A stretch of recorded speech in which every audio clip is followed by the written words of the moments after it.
اچھا تو بیٹا آج میں آپ کو ایک کہانی سناتی ہوں جس کا نام ہے انوکھی ترکیب. ٹھیک ہے، اس کہانی کا نام انوکھی ترکیب ہے. دھیان سے سننا. اوکے. وہ دن میاں بلاکی کے لیے انتہائی حیرت انگیز تھا. صبح کے وقت وہ اپنی بگی کا پہیا ٹھیک کر رہا تھا کہ کسی نے اس کا کندھا ہلایا. اس نے گھوم کر دیکھا تو بڑے سے سر والا ایک بونا آدمی کھڑا تھا. وہ بولا، مجھے میاں بلاکی کی تلاش ہے.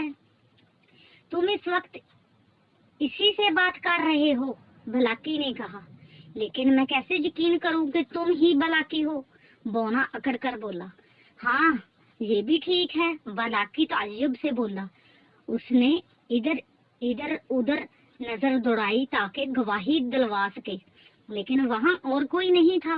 پھر اسے خیال آیا اور وہ مسکرا کر بولا، میں تمہیں اپنا شناختی کارڈ دکھاؤں؟ ہاں، بونے نے خوش ہو کر کہا. بلاکی نے کارڈ نکال کر دکھایا اور پوچھا کہ وہ اسے کیوں ڈھونڈ رہا تھا. بونا رونی صورت بلا کر بولا، رات ہمارے چچا فوت ہو گئے. ان کی وصیت تھی کہ مرنے کے بعد انہیں آبائی گاؤں میں دفن کیا جائے. ہمیں ان کی میت لے کر جانی ہے. یہ سن کر بلاکی اچھل پڑا.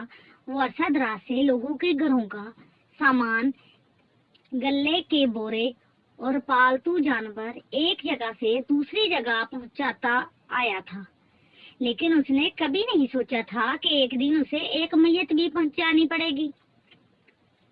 پھر اسے کچھ خیال آیا اور وہ بولا، بھائی تم ہسپتال کی گاڑی کیوں نہیں لیتے؟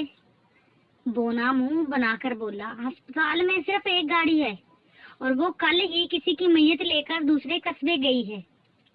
اچھا، مجبوری ہے. چلو ٹھیک ہے، ہم ابھی چلتے ہیں. بلاکی نے پہیے کو 2-3 ہتھوڑے لگائے اور وہاں سے چل دیا.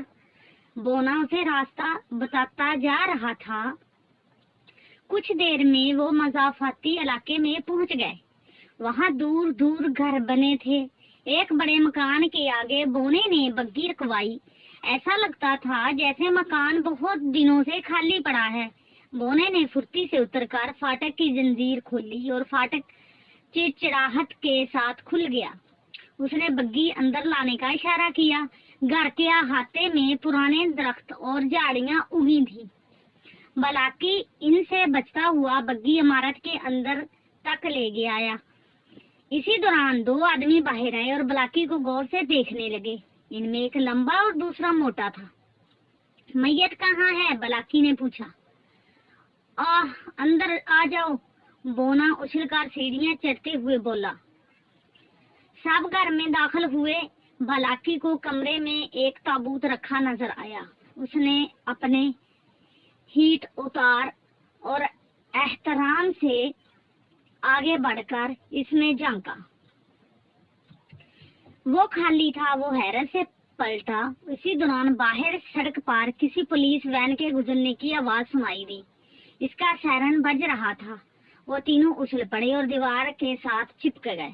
وین فاٹک کے قریب آ کر رک گئی. کچھ دیر رکی، وہاں پھر آگے بڑھ گئی. جب وہ دور چلی گئی تو بونے کے ساتھ بونے کو غصے سے گھورنے لگے. ان کا خیال تھا کہ بونا پولیس کو اپنے پیچھے لگا لایا ہے، جبکہ بونا کہہ رہا تھا کہ وین اتفاق سے وہاں آ نکلی ہے. ان میں بحث ہونے لگی. بلاکی کو گڑبڑ کا احساس ہوا. وہ بولا، دوستو میرا خیال ہے آپ کی میت ابھی پہنچی نہیں. میں چلتا ہوں، کل اسی وقت آ کر معلوم کر لوں گا. وہ دروازے کی طرف بڑھا، لیکن لمبا آدمی اچھل کر اس کے سامنے آ گیا اور پستول نکالے ہوئے بولا، بڑے میاں کہاں چلے؟ میت ابھی آ جاتی ہے.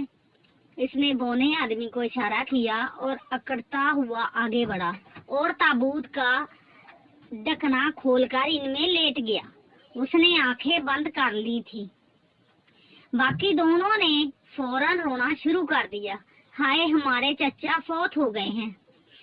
وہ اچھی اداکاری کر رہے تھے. بلاکی کی سمجھ میں نہیں آ رہا تھا یہ کیا ہو رہا ہے.